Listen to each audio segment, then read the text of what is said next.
He is a very dedicated teacher and researcher. He has more than 15 years teaching experience and research experience in the area of mathematics. Presently, he is working as an assistant professor in the Department of Mathematics at PPN College, Kanpur, and also guiding PhD students as supervisor. He has many research papers to his credit, which are published in reputed journals, as well as 9 books in co-authorship. He is also member of editorial board and reviewer of Journal of Advanced Urban and Transportation System. He delivered 18th invited talk in different programs and courses and has keen interest in the area of differential geometry, mathematical modeling, and diffusion theory. Now I would like to request Dr. Arora, please give your talk, sir. Please. Thank you for such a nice introduction, Poonam ma'am. A very good morning to all present here. I feel really honored to get a chance to share my views in such an elite class. I'm really thankful to the organizers for providing me this opportunity. Though my talk is about a topic uh, which is purely has its roots in mathematics, but I will try to make it as simple as possible. So I'm trying to share my screen now.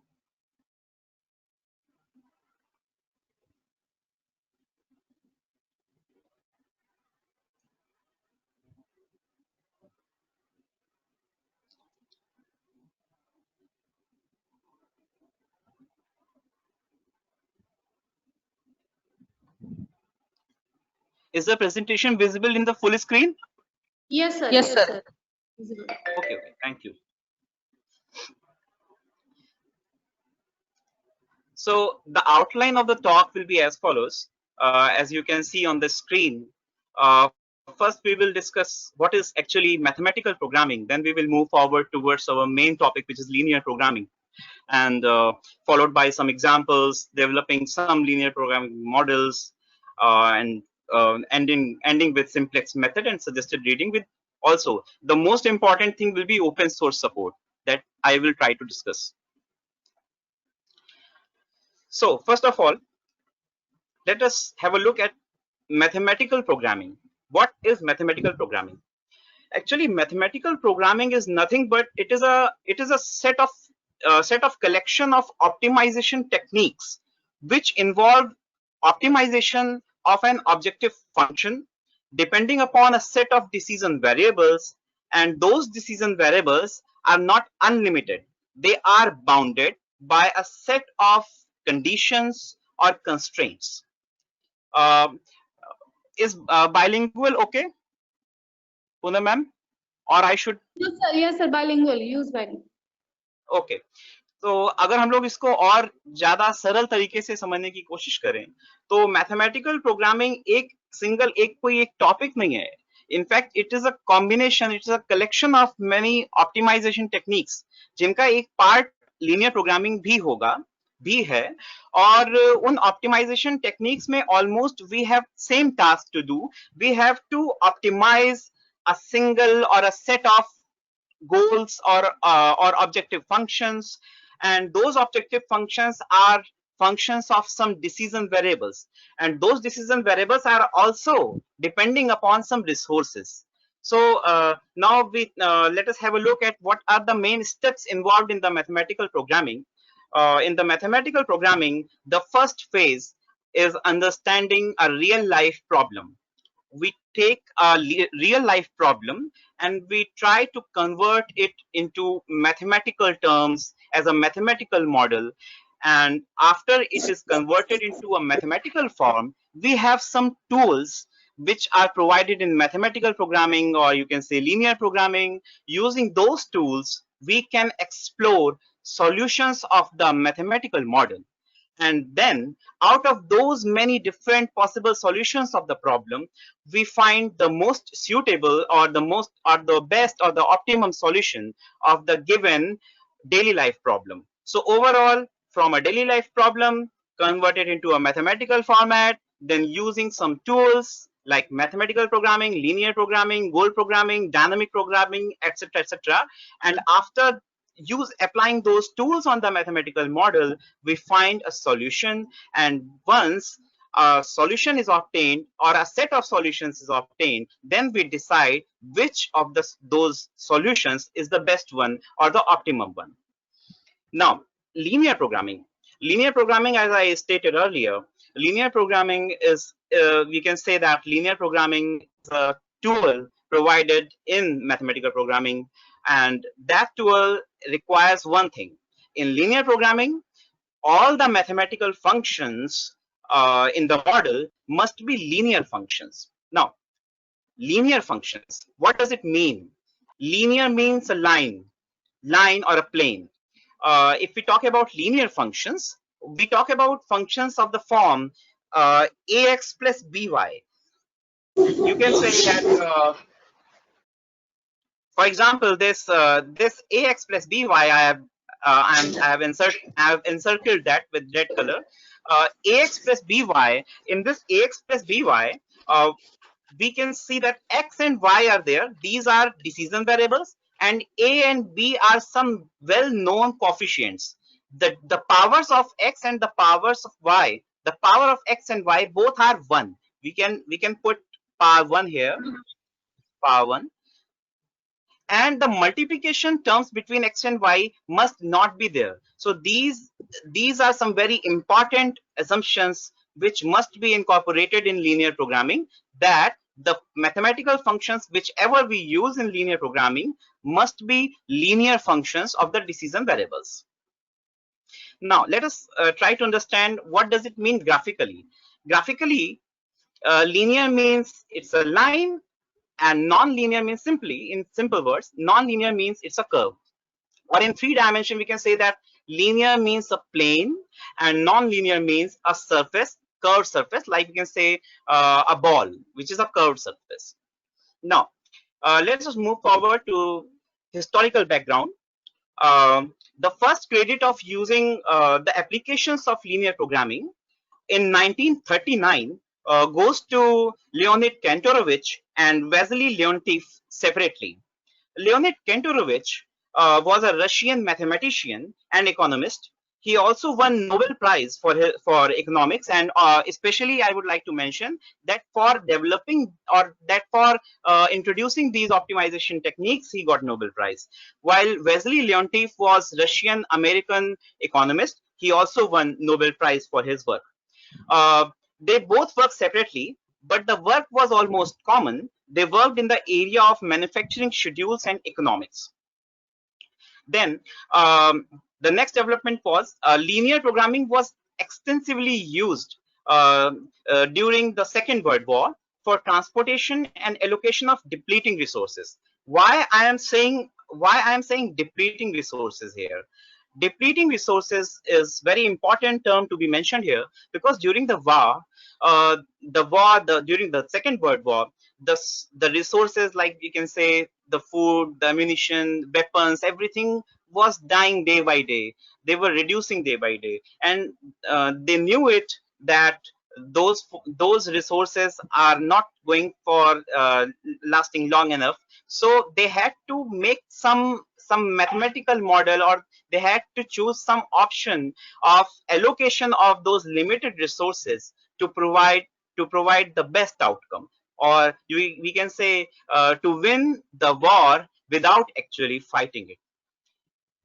However, year 1946 is the most important and noteworthy year in the development of the linear programming technique.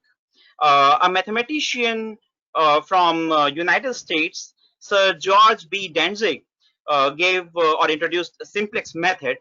This work gave rebirth, I must say rebirth, to linear programming, and it started and linear programming started being recognized as a new branch of study. Now we move forward to characteristics of a typical linear programming problem.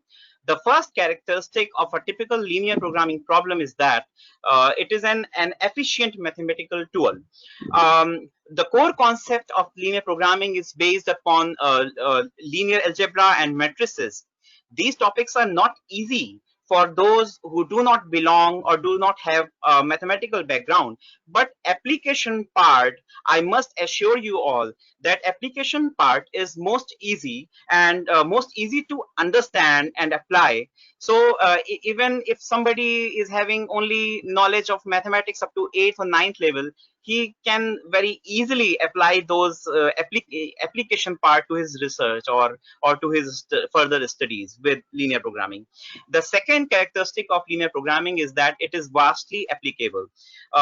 It has applications to many types of real world problems, such as finance, production, marketing, military allocations, transportation, assignment, product mix problems, diet problems, agricultural problems, flight scheduling, and if I keep on counting those, that whole time will be lost.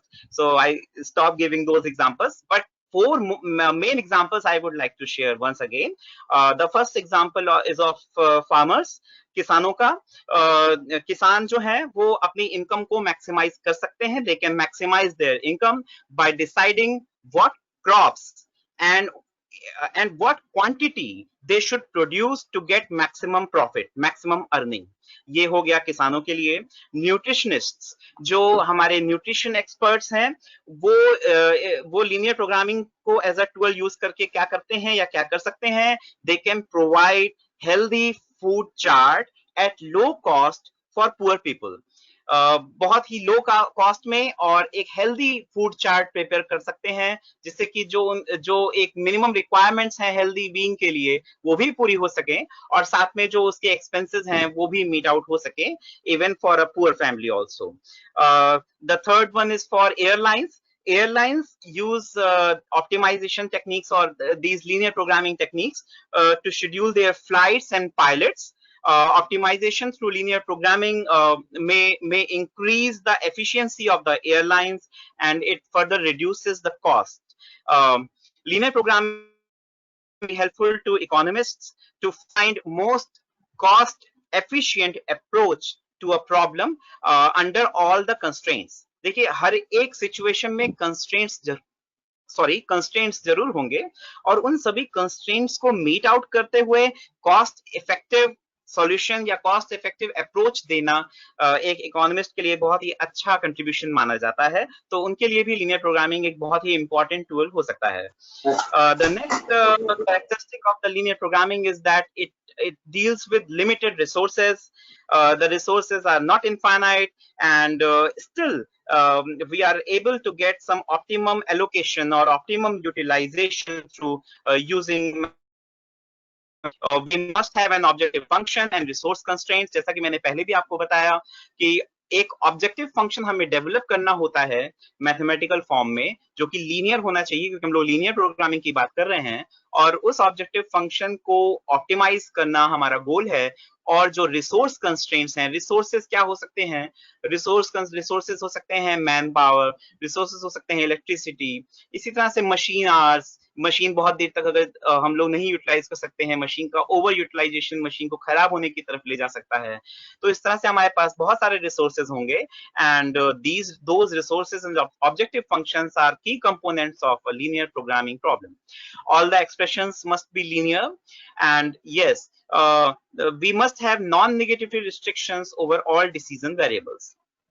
ये non negative restrictions एक बहुत ही important characteristic है, क्योंकि जो भी physical quantities हैं वो negative में कभी काउंट नहीं होती हैं. इसलिए नॉन नेगेटिव रिस्ट्रिक्शंस जो हमारे जितने भी डिसीजन वेरिएबल्स होते हैं उसके ऊपर हम लोग अप्लाई करते हैं. The last most important characteristic and feature of typical linear programming problem is that with linear programming is an art. It is an art of not just posing or understanding problems, but also to provide best possible or best available solution.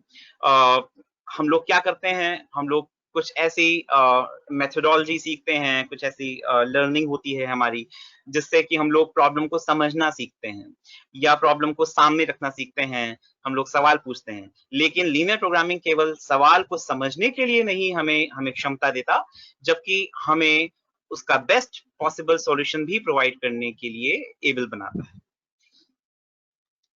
Now, what are the main assumptions of linear programming? The main assumptions of linear programming are 5 assumptions. Those are proportionality, additivity, divisibility, certainty and non-negative finitely many. In assumptions को अलग अलग समझना बहुत जरूरी है, तो मैं बारी बारी से सारे assumptions की बात करता हूं. पहला assumption हम लोग लेंगे proportionality. Proportionality का क्या मतलब है? Proportionality का मतलब है कि the amount of each resource and its contribution to the objective function must be proportional to the value of decision variable. क्या मीनिंग है इसका?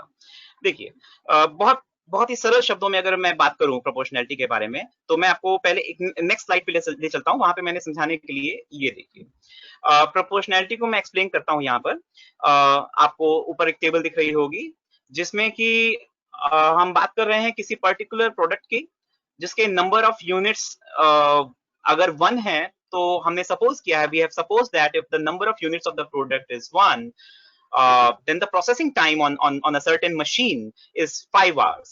Say, suppose that it is 5 hours, and the profit that product gives the manufacturing company is rupees 100. Suppose it. Then, according to the proportionality के कारण से क्या होगा कि अगर हम लोग प्रोडक्ट की नंबर ऑफ यूनिट्स को 1 से बढ़ाकर n करेंगे, तो जो प्रोसेसिंग टाइम होगा वो हम 5 मल्टीप्लाइड बाई n क्वांटिटी अगर हम रेज कर रहे हैं, प्रोड्यूस कर रहे हैं, तो 5n आवर्स प्रोसेसिंग टाइम हो जाएगा. और जो प्रॉफिट है वो सीधे जो एक प्रोडक्ट के लिए प्रॉफिट था 100 rupees, that profit will increase to 100 multiplied by n. So this is direct proportion, or we can say direct linear proportion. जैसे जैसे प्रोसेसिंग टाइम लीनियरली बढ़ेगा, जैसे जैसे प्रोडक्ट की यूनिट्स लीनियरली बढ़ेंगे, प्रोसेसिंग टाइम भी बढ़ेगा, जो कि यहाँ पर प्रोसेसिंग टाइम एक रिसोर्स की तरह पे है और जो प्रॉफिट है वो एक ऑब्जेक्टिव फंक्शन में कंट्रीब्यूशन के तौर पे है. ना वी इसी प्रोपोर्शनैलिटी के कारण से ही हम लोग क्या दिखते हैं, as a consequence terms like C1x1, C2x2 are present in the objective function and constraints. ये हम लोग बाद में जब एक फॉर्मुलेशन करेंगे लीनियर प्रोग्रामिंग का, तो इस तरह के टर्म्स वहां पर अवेलेबल होंगे. तो वो this is just because of this assumption of proportionality. Here x1 and x2 are decision variables and c1 and c2 are well known coefficients. मैं आपको अगर c1 c2 के बारे में बताऊं, तो जैसे कि यहाँ पर हम लोग प्रोपोर्शनैलिटी एक्सप्लेन्ड वाली फर्स्ट टेबल में देख रहे हैं, तो यहाँ पर आप देख सकते हैं कि जो 5 है, 5 C1 के प्लेस पर है और जो 100 है वो एक तरीके से प्रॉफिट फंक्शन में जो कॉफिशिएंट है वो वहां पर C1 या C2 जो भी कॉफिशिएंट लोग चूज करें वो उसकी जगह पे है. Now we come to the next assumption, which is additivity. Additivity means that the total value of objective function and a resource utilized is equal to the contribution of each decision variable to the objective function or sum of the resource utilization corresponding to each decision variable. अगर हम लोग इसको और अच्छे से समझना चाहें तो एडिटिविटी के बारे में अगर हम लोग बात करें, सपोज करें कि हम लोग के पास में दो प्रोडक्ट्स हैं, product A and product B.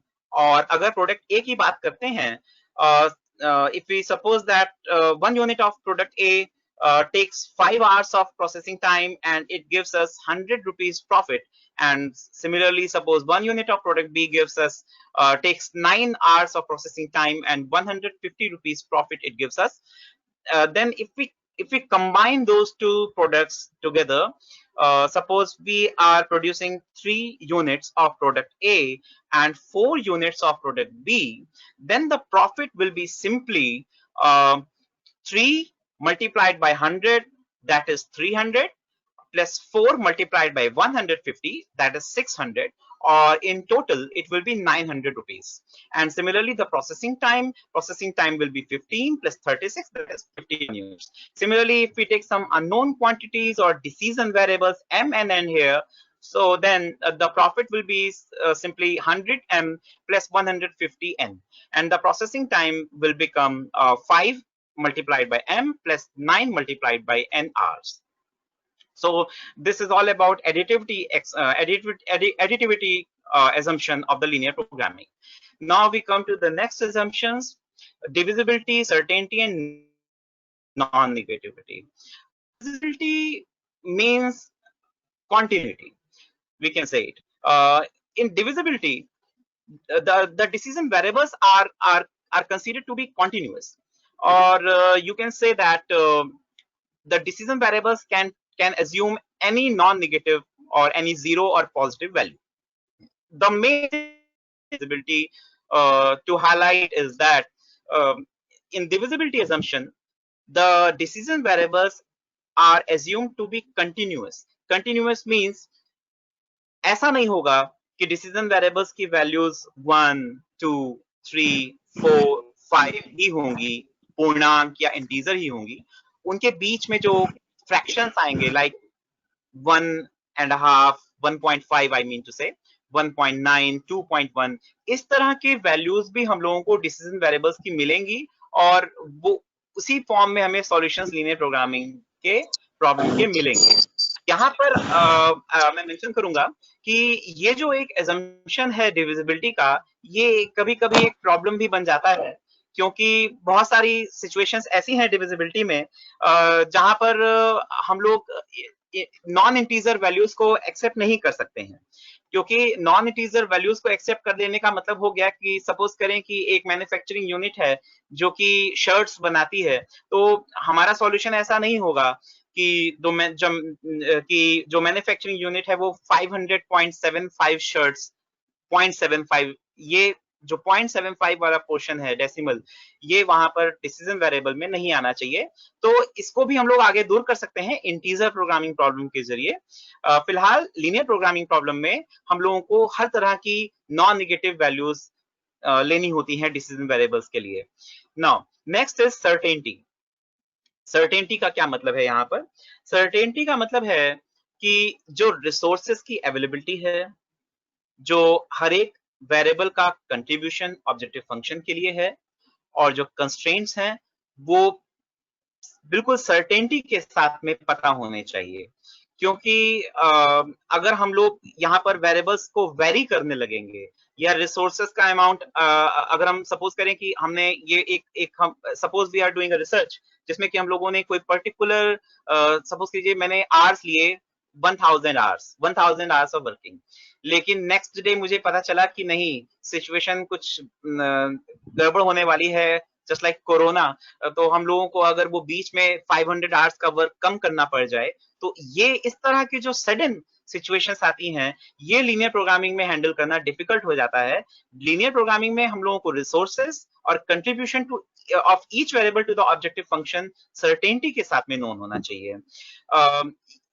ये भी कह सकते हैं कि सर्टेनिटी assumption का मीनिंग ये हुआ कि लीनियर प्रोग्रामिंग एक बहुत ही शॉर्ट पीरियड ऑफ स्टडी के लिए अच्छे रिजल्ट्स दे सकती है. The last assumption non negativity. Non negativity के बारे में लोग पहले ही बात कर चुके हैं, तो मैं इसको अभी स्किप करता हूं. Now the main components of linear programming: decision variables.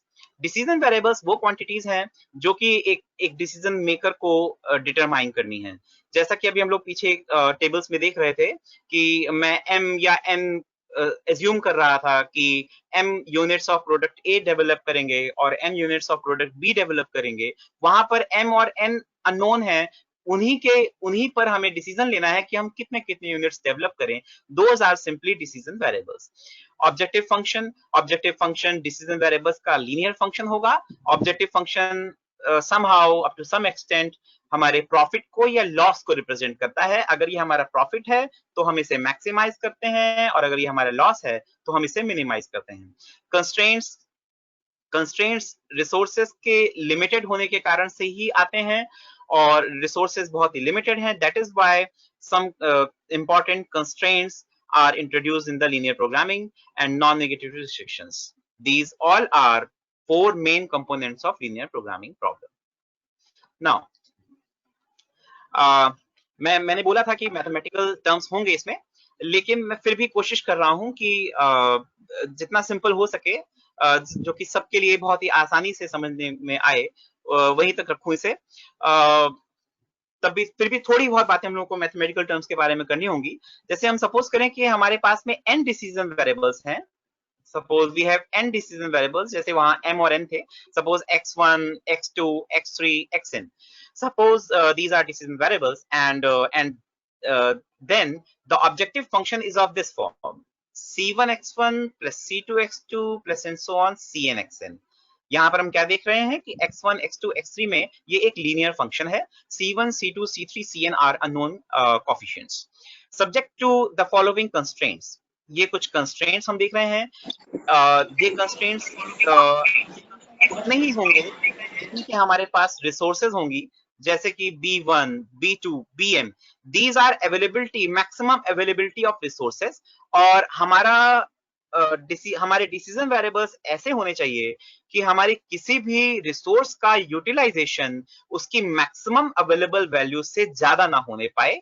इसलिए यहाँ पर लेस देन इक्वल टू जो चिन्ह साइन यूज किए गए हैं, these are the utilization of resources due to the decision variables, and B1 here is the maximum available amount of first resource. So if we have m resources, we will have m linear constraints. यहाँ पर हम देख रहे हैं A11, A12, ये सभी साथ ही साथ में B1, B2, C1, C2, ये सभी कांस्टेंट्स हैं। और सबसे इंपॉर्टेंट चीज, xj greater than equal to 0, it means that x1 greater than equal to 0, x2 greater than equal to 0, जितने भी हमारे डिसीजन वेरिएबल्स होंगे उसमें से कोई भी हम निगेटिव एज्यूम नहीं करेंगे, वो सारे नॉन निगेटिव होंगे। कुछ एग्जांपल्स लेते हैं लीनियर प्रोग्रामिंग प्रॉब्लम के।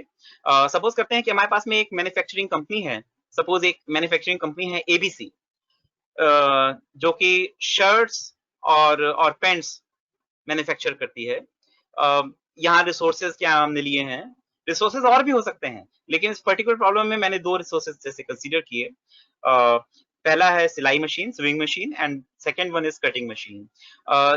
ये मशीन्स को यूज करने के लिए भी सीमित घंटे होंगे, क्योंकि मैन पावर भी उसी हिसाब से होगा। स्विंग मशीन को 2000 घंटे और कटिंग मशीन को 3500 घंटे यूज किया जा सकता है। हर एक शर्ट को स्विंग मशीन पे 1 घंटा और कटिंग मशीन पे 1 घंटे 30 मिनट का समय चाहिए। सिमिलरली पैंट के लिए भी कुछ समय दिए गए हैं। सबसे इंपॉर्टेंट चीज है, प्रॉफिट पर शर्ट इज ₹100 एंड पर पैंट इज ₹75। तो यहाँ पर हम लोग एक प्रॉब्लम देख रहे हैं जो कि बिल्कुल परफेक्ट है लीनियर प्रोग्रामिंग फॉर्मेट में ले आने के लिए। क्यों? क्योंकि हमने जो एजम्पशंस हैं वो एक तरीके से यहाँ फॉलो करने की पूरी तैयारी कर रखी है। अगर हम लोग बात कर रहे हैं एक शर्ट के ऊपर जो प्रॉफिट है वो ₹100 का है और एक पैंट पर जो प्रॉफिट है वो ₹75 का है, तो if we suppose that x1 units of shirts and x2 units of pants we are going to manufacture, then the profit on over the shirts will be 100x1 and the profit over the pants will be 75x2। देखिए यहाँ पर 100x1 क्यों आया, किस assumption के कारण से आया? This is because of that proportionality assumption. और जो दूसरा एजम्पशन है एडिटिविटी एजम्पशन, उसको अगर हम लोग यूटिलाइज करेंगे तो जो टोटल प्रॉफिट बनेगा वो होगा 100x1 प्लस 75x2। मैंने यहाँ पर सोच रखा था कि हम बात करूंगा आप सभी से कि डिसीजन वेरिएबल्स हमें यहाँ क्या लेने चाहिए, लेकिन समय इतना ज्यादा नहीं रहेगा, तो डिसीजन वेरिएबल्स मैंने भी डिस्क्लोज किए। x1 और x2 जो मैंने लिए हैं, x1 is number of shirts and x2 is number of pens. Let us have a look at some other examples also. हम लोग एक प्रॉब्लम लेते हैं जिसमें हम लोग पूरा डेवलप करते हैं लीनियर प्रोग्रामिंग मॉडल को। सपोज करते हैं कि एक मैन्युफैक्चरर है which produces two types of models, M1 and M2. Each model of type M1 requires 4 hours of grinding and 2 hours of polishing, whereas each model of M2 requires 2 hours of grinding and 5 hours of polishing. Manufacturer के पास में 2 grinders हैं और 3 पॉलिशर्स हैं। Each grinder works for 40 hours a week and each polisher works for 60 hours a week. अगर हम लोग बात करें 2 ग्राइंडर्स हैं और एक ग्राइंडर 40 आवर्स एक हफ्ते में काम करता है, तो 2 ग्राइंडर्स मिल करके 80 आवर्स काम कर पाएंगे एक हफ्ते में, और 3 पॉलिशर्स मिल करके, एक पॉलिशर 60 आवर्स एक हफ्ते में काम करता है, तो 3 पॉलिशर्स मिल करके 180 आवर्स काम कर पाएंगे पूरे हफ्ते मिला करके। Now profit on each unit of M1 model is ₹3 and each unit of model M2 is ₹4. Whatever produced is sold. ये भी एक बहुत इंपॉर्टेंट assumption है, क्योंकि देखिए मैंने कहा था सर्टेनिटी बहुत जरूरी है। तो यहाँ पर अगर ये सर्टेनिटी नहीं होगी कि जो कुछ भी मैन्युफैक्चरिंग यूनिट प्रोड्यूस कर रही है वो उसका मार्केट में सोल्ड आउट होगा, अगर ये सर्टेनिटी नहीं होगी कि कितने घंटे पॉलिशर काम कर सकता है और कितने घंटे ग्राइंडर काम कर सकता है, या अगर ये सर्टेनिटी नहीं होगी कि कितने रुपीस का प्रॉफिट मॉडल M1 और कितने रुपीस का प्रॉफिट मॉडल M2 पर होता है, तो हम लीनियर प्रोग्रामिंग प्रॉब्लम में इसे कन्वर्ट या एक अच्छे लीनियर प्रोग्रामिंग मॉडल में इसे कन्वर्ट नहीं कर पाएंगे। इसलिए सर्टेनिटी बहुत इंपॉर्टेंट एजम्पशन है लीनियर प्रोग्रामिंग प्रॉब्लम्स का। अगर हम लोग इसे एक लीनियर प्रोग्रामिंग फॉर्म में डेवलप करते हैं तो कैसे करते हैं देखते हैं। देखिए सबसे पहला जो स्टेप है फॉर्मुलेशन का वो है identification of the decision variables of the problem. तो सबसे पहले मैंने सपोज किया कि x1 और x2 नंबर ऑफ यूनिट्स हैं M1 और M2 मॉडल के। उसके बाद में हम लोगों ने एक ऑब्जेक्टिव फंक्शन डिफाइन किया। देखिए अभी मैंने बात की थी पिछली स्लाइड में, मैं आपको फिर से दिखा देता हूं कि ₹3 का प्रॉफिट था ईच यूनिट ऑफ M1 पे और ₹4 का प्रॉफिट था each unit of model M2 पे। तो अगर हम लोग x1 और x2 number of units suppose कर रहे हैं कि हम प्रोड्यूस करेंगे, तो जो टोटल प्रॉफिट होगा that will be 3 multiplied by x1 plus 4 multiplied by x2 under the assumptions of proportionality and additivity. Now we have to state the constraints also. यहाँ पर constraints क्या थे? Constraints यहाँ पर थे कि जो हमारा ग्राइंडर है वो मैक्सिमम 80 आवर्स तक काम कर सकता है और जो हमारा पॉलिशर है वो मैक्सिमम 180 आवर्स तक काम कर सकता है। So we have two resources, limited resources I must say, and according to availability of two resources we will have exactly two constraints. Each resource gives us one constraint.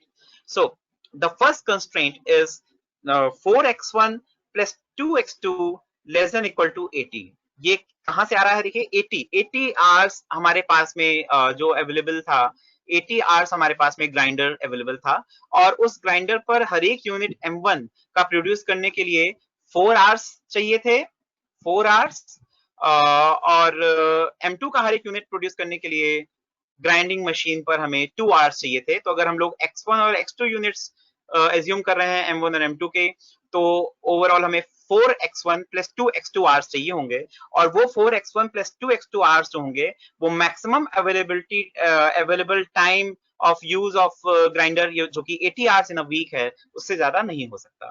तो इस तरह से हम लोगों ने एक कंस्ट्रेंट फॉर्म किया है और सिमिलरली जो पॉलिशर है उसके अकॉर्डिंग हम लोग एक और कंस्ट्रेंट फॉर्म कर लेंगे। पॉलिशर के लिए हमारे पास एक दूसरा कंस्ट्रेंट होगा और पूरी तरह से अगर हम लोग बात करें तो एक लीनियर प्रोग्रामिंग प्रॉब्लम हमारे सामने आ जाती है। जो पहला ये कंपोनेंट है this is objective function,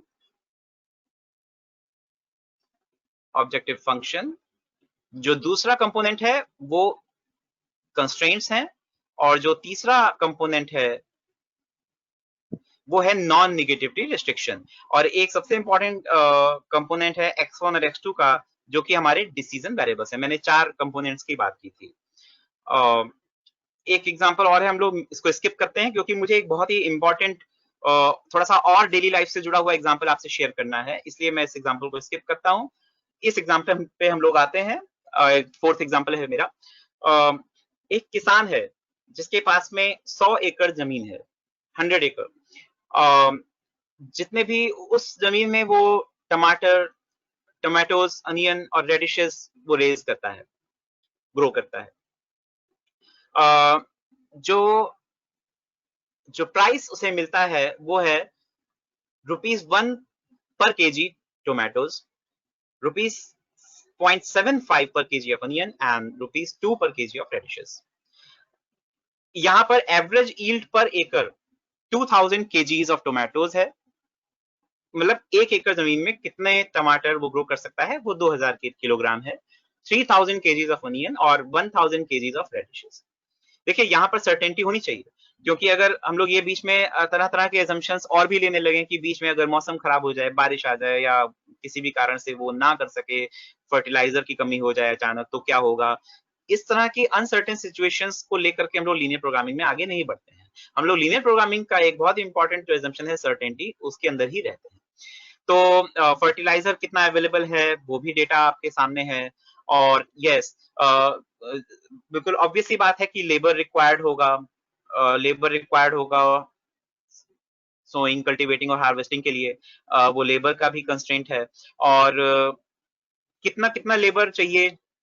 tomatoes और रेडिशेस के लिए 5 मैन डेज चाहिए और 6 मैन डेज चाहिए अनियन के लिए। और टोटल हमारे पास में 400 man days of labour available है एट ₹20 पर मैन डे। तो इसे हमें लीनियर प्रोग्रामिंग मॉडल की फॉर्म में ले जाना है। लेकिन देखिए, यहाँ मैं क्यों इस एग्जांपल को इम्पोर्टेंट बता रहा हूँ समझने के लिए, क्योंकि इस तरह से अगर हम लोग के सामने प्रॉब्लम होगी तो शायद हम लोग किसी भी कंक्लूजन पे नहीं पहुंच पाएंगे and we will just be dangling around here and there. So हम लोग को करना ये है कि हम लोग को एक इस प्रॉब्लम के डेटा को एक टेबुलर फॉर्म में रिप्रेजेंट कर लेना चाहिए। जैसा मैंने जानबूझ के पिछले एग्जांपल में नहीं किया ताकि आपको इसकी इंपॉर्टेंस पता चले। ये एक डिफिकल्ट एग्जांपल है प्रीवियस एग्जांपल के कंपैरिजन में, लेकिन टेबुलर रिप्रेजेंटेशन में देखिए, देखिए यहाँ पर जो सारी इंफॉर्मेशन थी उसको मैंने एक टेबल के फॉर्म में ले लिया है। Tabular representation of data. Tomatoes पे प्रॉफिट था ₹1 पर केजी, प्रॉफिट पर केजी ₹1। अनियन पे, रेडिशेस पे नोन था। पर एकड़ कितनी यील्ड है टोमेटोज की, वो भी नोन है। पर एकड़ कितना फर्टिलाइजर चाहिए होगा, वो भी वेल नोन है। और कितनी मैन पावर चाहिए, टोमेटोज के लिए 5 मैन डेज था, रेडिशेस के लिए 5 मैन डेज था और अनियन के लिए 6 मैन डेज था। देखिए, अब यहाँ पर हमारे डिसीजन वेरिएबल्स क्या हैं? सबसे इंपॉर्टेंट है the identification of the decision variables, कि हमें चाहिए क्या। हमें ये हमें ये नहीं चाहिए कि हमें शुरुआत में अगर हम लोग यही सोचने लगेंगे कि कितने टोमेटोज, कितने अनियन, कितने रेडिशेस हमने ग्रो करने हैं, अगर उसे हम डिसीजन वेरिएबल लेने लेंगे तो प्रॉब्लम उलझ जाएगी। हम लोगों को यहाँ पर जो टोटल 100 एकड़ हमारे पास फार्म था, उस 100 एकड़ में से हमें ये एज्यूम करना है, सपोज x1 एकड़ is dedicated for the farming of tomatoes. इसी तरह से x2 एकड़ लैंड पे हम लोग अनियन और x3 एकड़ लैंड पे हम लोग रेडिशेस ग्रो करेंगे। अगर हम लोगों ने इस तरह से एज्यूम कर लिया है कि x1 एकड़ जमीन पे टमाटर होंगे, तो टोटल कितने कितने टोमेटोज ग्रो होंगे और उसपे हमें कितनी अर्निंग होगी फार्मर की। तो देखिए, पर एकड़ 2000 केजीज ग्रो होते थे, जो कि हमारा एजम्पशन है, या जो हमें इस प्रॉब्लम में गिवन है विद सर्टेनिटी। तो अगर हम लोग इसको ₹1 से मल्टीप्लाई करते हैं तो हम लोगों को ₹2000 मिलता है। अब यहाँ पर x1 क्यों है? x1 इसलिए है क्योंकि ये सब पर एकड़ था। अगर हमने ये डिसाइड कर रखा है कि x1 एकड़ लैंड पे हम लोग टोमेटोज ग्रो करेंगे, तो it will be 2000 x1। Similarly we can find it for onions and radishes. Now, ये तो हो गई हमारी टोटल सेल या फार्मर की टोटल सेल। फर्टिलाइजर एक्सपेंडिचर की अगर हम लोग बात करेंगे, तो फर्टिलाइजर की कॉस्ट पिछले स्लाइड पर गिवन थी ₹0.5 पर केजी, 50 पैसे पर केजी। तो अगर हम लोग, और ये भी हम देख रहे हैं कि पर एकड़ हमें कितने फर्टिलाइजर की नीड है, रिक्वायरमेंट है, तो 100 केजी फर्टिलाइजर की रिक्वायरमेंट है टोमेटोज के लिए पर एकड़। तो हमने कितने एकड़ लैंड में टोमेटोज ग्रो किए हैं, वो है x1 एकड़। तो अगर हम लोग इन्हें मल्टीप्लाई करते हैं और साथ ही साथ में x1 से, क्योंकि x1 एकड़ हमने एलोकेट किया है लैंड टोमेटोज के लिए, तो हमें फर्टिलाइजर एक्सपेंडिचर मिल जाएगा टोमेटोज के लिए। Similarly we can find the fertiliser expenditure for onions and radishes also. Labour expenditure भी हम लोग डिटरमाइन कर सकते हैं। और अगर हम लोग इस टोटल जो हमारी टोटल सेल होगी टोमेटोज की, उसमें से ये दोनों कंपोनेंट्स जो कि एक्सपेंडिचर में जा रहे हैं सब्ट्रैक्ट कर देते हैं, तो हम लोग को सीधे सीधे ₹1850 x1 नेट प्रॉफिट टोमेटोज पे मिल जाता है। Similarly, we can find the net profit on onions and net profit on radishes. और अगर हम इन तीनों को प्लेस करते हैं तो हमारा ऑब्जेक्टिव फंक्शन तैयार हो जाता है, जो कि आप लोग पिछली स्लाइड में यहाँ पर आप देख रहे हैं। This is the objective function. Now, the constraint, there are two constraints. Maximum available land was 100 acre. तो इसका मतलब ये हुआ कि टोटल जो हमने डिसाइड कर रखा था एलोकेशन के साथ में कि x1, x2 और x3 एकड़ लैंड हम लोग लेंगे टमाटर, अनियंस और रेडिशेस के लिए, तो उनका जो एडिशन होगा वो 100 एकड़ से ज्यादा नहीं होना चाहिए। और मैक्सिमम अवेलेबल लेबर भी 400 मैन डेज थी, तो 5x1, 5 multiplied by this x1, क्योंकि 5 मैंडेज चाहिए टोमेटोज के लिए, तो 5x1 plus similarly 6x2 plus 5x3 must be less than equal to 400। तो हमारे पास ये दोनों कंस्ट्रेंट्स हैं, एंड x1 और x3 हमारे जो है डिसीजन वेरिएबल्स, ये सभी ग्रेटर देन इक्वल टू 0 होंगे, क्योंकि फिजिकल क्वांटिटी है लैंड नेगेटिव में नहीं हो सकती। ज्यादा ये हो सकता है कि हाँ, अगर फार्मर को किसी चीज की खेती से नुकसान हो रहा है तो वो उसे नहीं करेगा, वो फिर बाकी दो ही चीजें करेगा। तो 0 जरूर वैल्यू हो सकती है, लेकिन नेगेटिव वैल्यू नहीं हो सकती है किसी भी डिसीजन वेरिएबल की। Now we come to the next section, methods of solving linear programming problems. जो पहला मेथड है मैं आपके साथ में शेयर कर रहा हूँ, दैट इज ग्राफिकल मेथड। हम लोग एक प्रॉब्लम लेते हैं जिसको कि हम लोग ग्राफिकल मेथड से सॉल्व करते हैं, सॉल्व करने की या समझने की कोशिश करते हैं। प्रॉब्लम है to maximize z is equal to 2x plus 10y subject to some constraints. ये दोनों constraints हैं हमारे, and the third one is non-negativity restriction. अगर हम लोग बात करें ग्राफिकल मेथड की स्टेप बाय स्टेप, तो देखिए यहाँ पर नॉन नेगेटिविटी रिस्ट्रिक्शंस थे, तो जो कुछ भी हमारा सॉल्यूशन सेट होगा वो फर्स्ट क्वाड्रेंट में होगा। थोड़ी सी यहाँ मैथमेटिक्स आ रही है, मैं आपको हल्का सा एक्सप्लेन करने की कोशिश करता हूँ।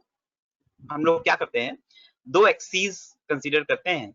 एक एक्सिस को हम लोग एक्स एक्सिस और जो दूसरा एक्सिस है उसे हम लोग वाई एक्सिस एज्यूम करते हैं, और आप डायरेक्शन देख पा रहे हैं कि it is this is directed arrow and Y is also directed. तो और इसे हम ओरिजिन कंसीडर करते हैं। ओरिजिन का मतलब है at this particular point X and Y both are 0 0, and as we move towards this right side, x keeps on increasing, and as we faculty development research. Hello. Yes, and yes, as sir, we please move, continue. yes, may I continue? Yes, sir, please continue. Okay. So if we move from bottom to top or towards upwards, then y keeps on increasing. So what we can see here, कि at origin the values of x and y both are 0 0, और from this towards this direction x लगातार बढ़ रहा है और towards this direction y लगातार बढ़ रहा है। इसका मतलब ये जो रीजन होगा, यहाँ पर x की वैल्यू भी 0 से बड़ी होगी और y की वैल्यू भी 0 से बड़ी होगी। दिस इज कॉल्ड प्लस और पॉजिटिव क्वाड्रेंट, और इधर x नेगेटिव हो जाएगा, इधर y नेगेटिव हो जाएगा, इधर दोनों नेगेटिव, या इधर दोनों नेगेटिव हो जाएंगे, इधर y नेगेटिव हो जाएगा। तो इसलिए हम लोग को, since we have to strictly follow the non-negativity restrictions x greater than equal to 0 and y greater than equal to 0, तो हम लोगों को जो कुछ भी ग्राफिकल मेथड में हम लोग प्रॉब्लम, जितनी भी प्रॉब्लम्स हम लोग सॉल्व करेंगे ग्राफिकल मेथड से, तो हम लोग केवल इस फर्स्ट क्वाड्रेंट में, केवल इस रीजन में ही कंसीडर करेंगे।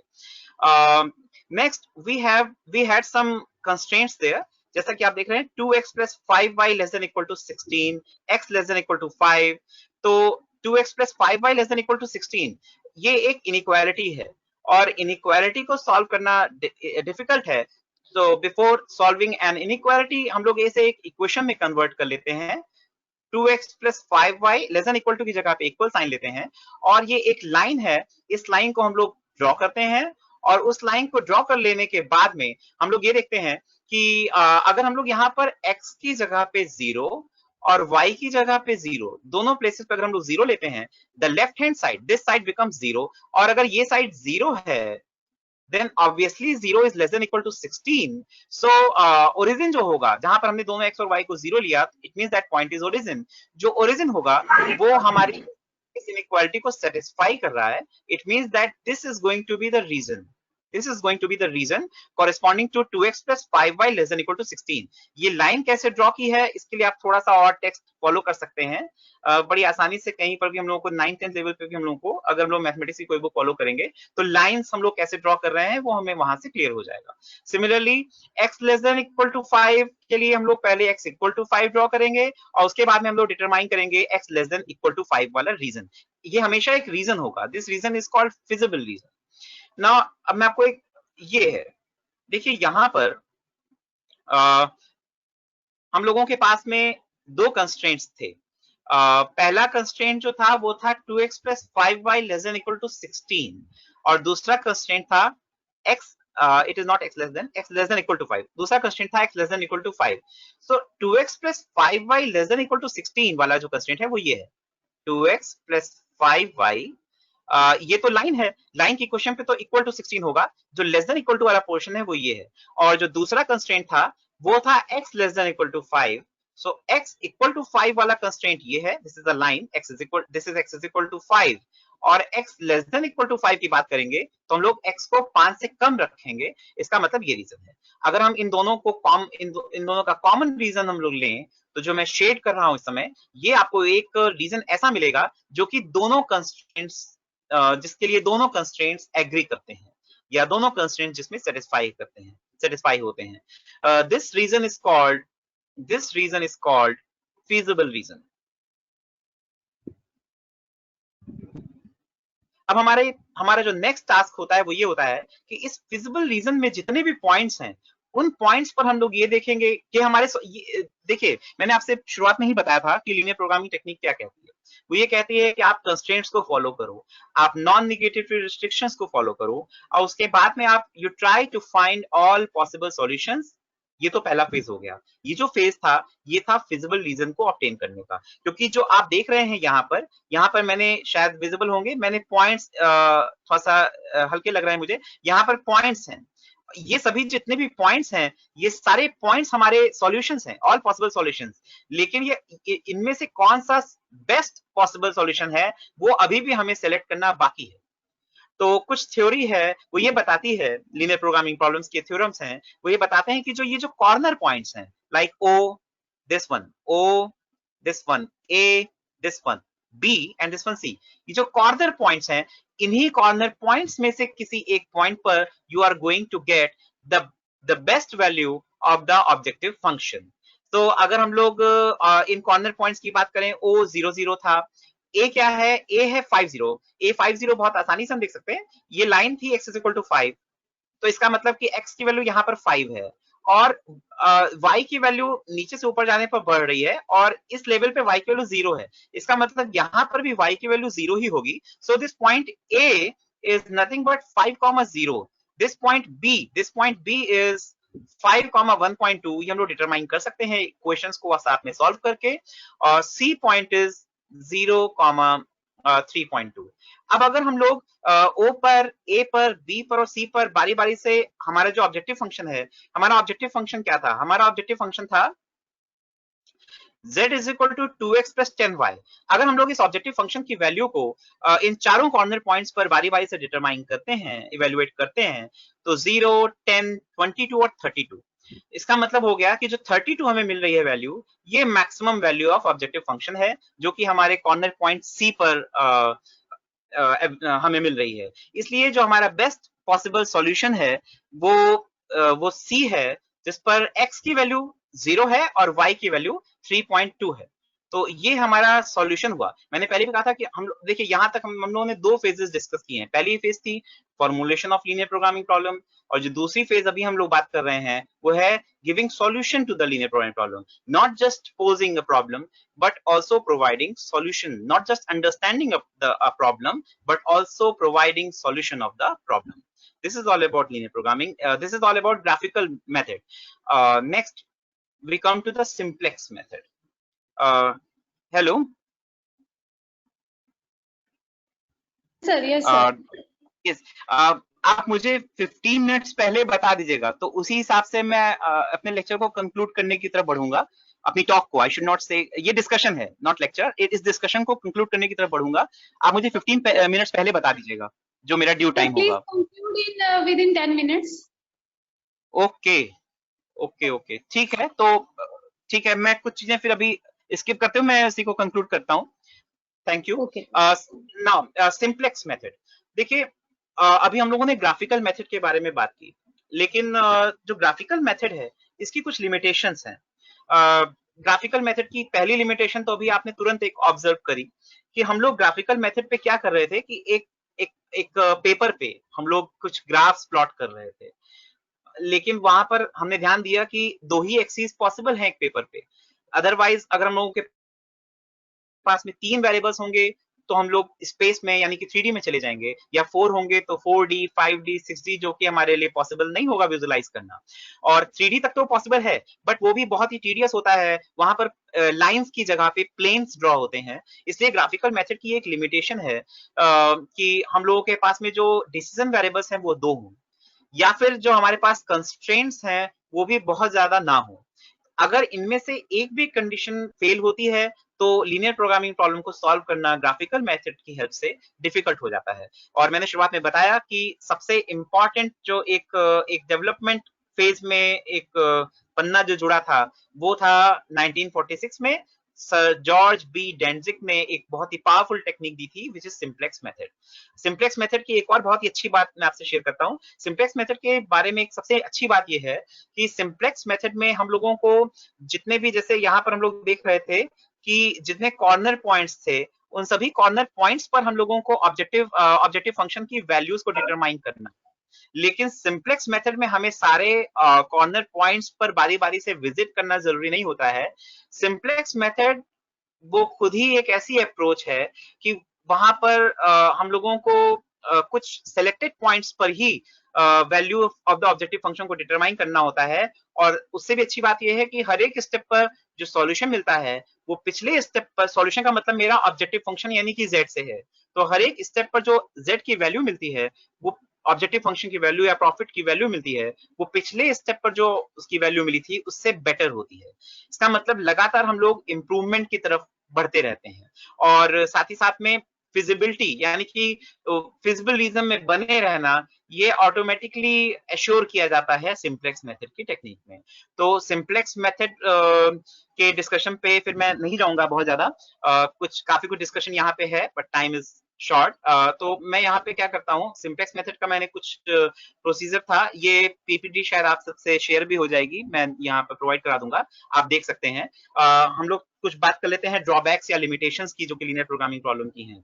लीनियर प्रोग्रामिंग प्रॉब्लम की लिमिटेशंस हैं, हम लोगों ने देखा केवल एक ऑब्जेक्टिव फंक्शन के साथ हम लोग डील कर सकते हैं। डिसीजन वेरिएबल्स जो हैं उनकी फ्रैक्शनल वैल्यूज को एक्चुअली क्या है कि वहां पर तो हम लोग बात कर रहे थे कि डिसीजन वेरिएबल्स जो हैं वो कंटिन्यूअस होते हैं या फ्रैक्शनल वैल्यूज ली जा सकती हैं लीनियर प्रोग्रामिंग में, लेकिन जो बहुत सारी सिचुएशंस हैं जैसे कि नंबर ऑफ ड्रेसेस हैं वो फ्रैक्शन में नहीं हो सकती, नंबर ऑफ पर्संस फ्रैक्शन में नहीं हो सकते हैं, इसलिए हम लोगों को इंटीजर प्रोग्रामिंग प्रॉब्लम की तरफ आगे बढ़ना पड़ता है। साथ ही साथ में हम लोग सिंगल ऑब्जेक्टिव के साथ ही डील कर सकते हैं लीनियर प्रोग्रामिंग में, इसलिए इसके लिए हम लोगों को गोल प्रोग्रामिंग की तरफ बढ़ना पड़ता है। अगर हम लोग ये ऑब्जर्व करना चाहें, जैसे मैंने कहा था सर्टेनिटी की बात की थी, सर्टेनिटी अगर लूज हो रही हो तो क्या करें, सर्टेनिटी के साथ में सारी इंफॉर्मेशन का होना मस्ट रिक्वायरमेंट है लीनियर प्रोग्रामिंग के लिए। अगर वहां पर हमें वेरिएशन का इफेक्ट देखना है तो हम लोग सेंसिटिविटी एनालिसिस की तरफ जाते हैं।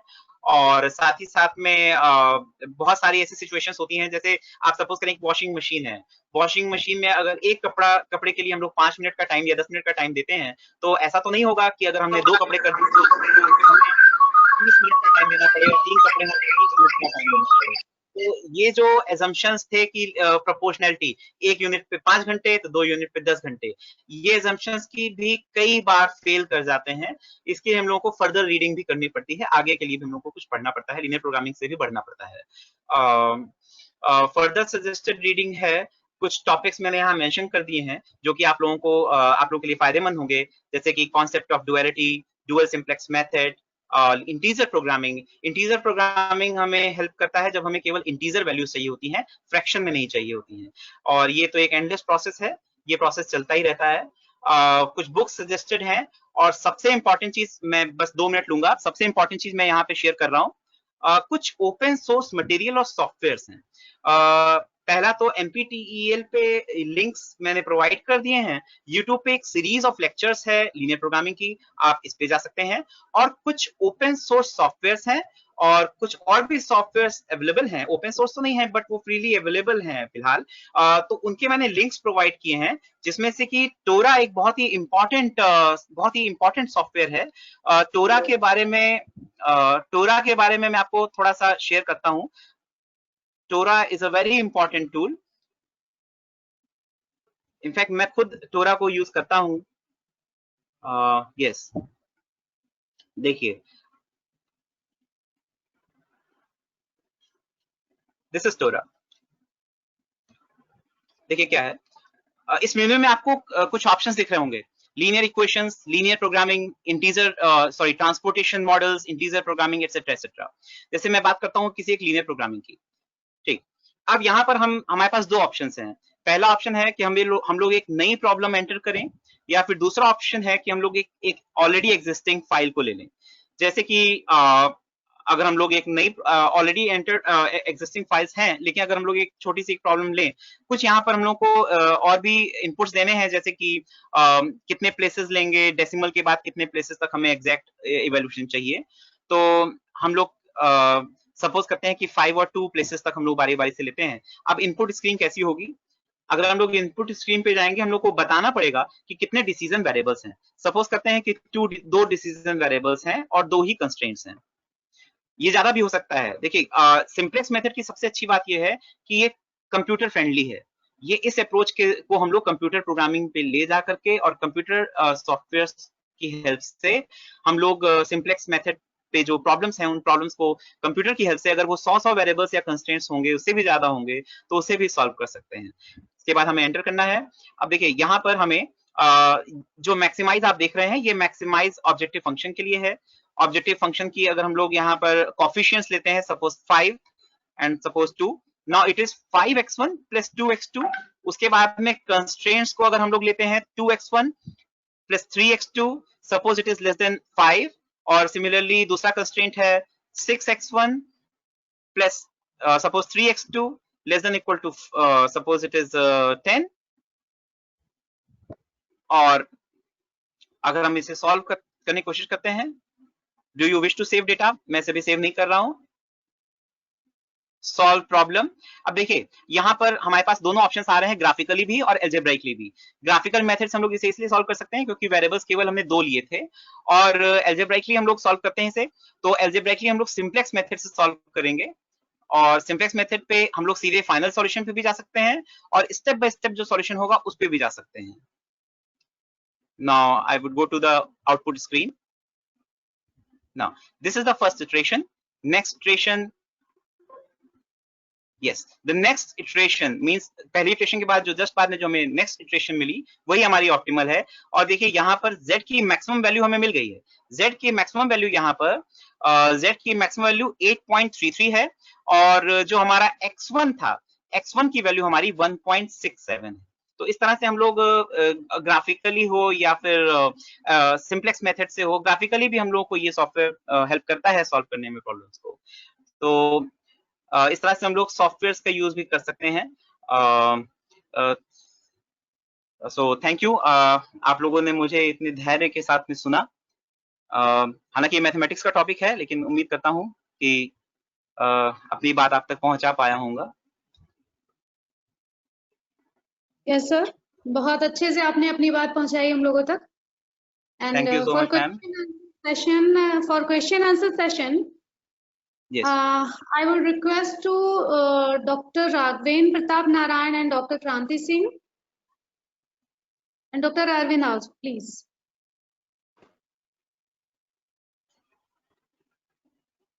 सर, एक क्वेश्चन आया है जी।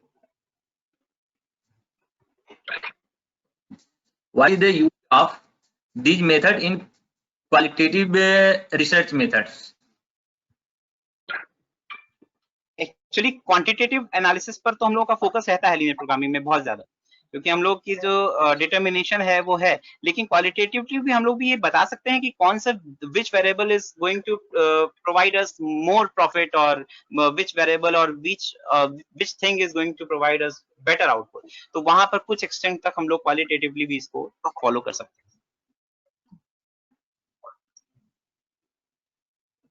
राघवेंद्र सर, कोई और question? Very nice, Maninder. Thank you. Oh, thank you. I think AK Singh sir है, और thank you so much sir. बिल्कुल सही पहचाना। Thank you sir. पूनम का प्रोग्राम हो और मैं ना रहूं। अरे thank you sir. Thank you sir. ये मेरा सौभाग्य है कि मुझे जो चांस मिला है अपने व्यूज को शेयर करने का। I am really very thankful to the organizers for providing me this golden opportunity.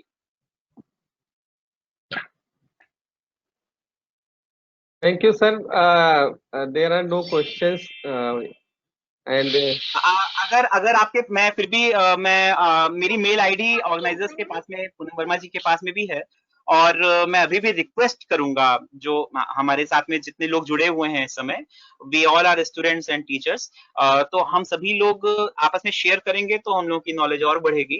और मैं वेलकम करूंगा प्रॉब्लम्स को, अगर हमारे साथ में जुड़े हुए लोग अपनी प्रॉब्लम्स को शेयर करते हैं। मेरी मेल आईडी मैम के पास में है, फोन नंबर भी है, मुझे वो आगे फॉरवर्ड कर देंगी, और जो उसका बेस्ट पॉसिबल, क्योंकि linear programming is going to give the best possible solution, तो मैं कोशिश करूंगा कि उसे बेस्ट पॉसिबल वे में एड्रेस करूं।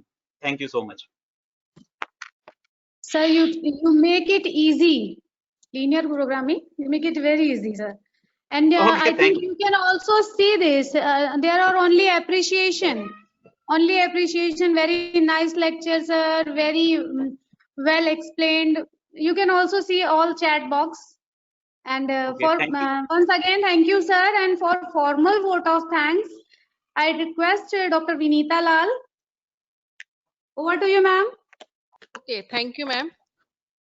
Sir, on behalf of our college and organizing team, I would like to special thank you, sir, for coming in very short notice, because your session was on second session. So our team really appreciate your valuable contribution. We are so pleased with your presentation, and your excellent delivery made your marvelous experiences, and your slides were excellent and convey a reality. We have had such a positive comment from everyone in chat box. Thank you, sir, for being a part of this FDP. Thank you. Thank you so much, ma'am. It's a pleasure for me also.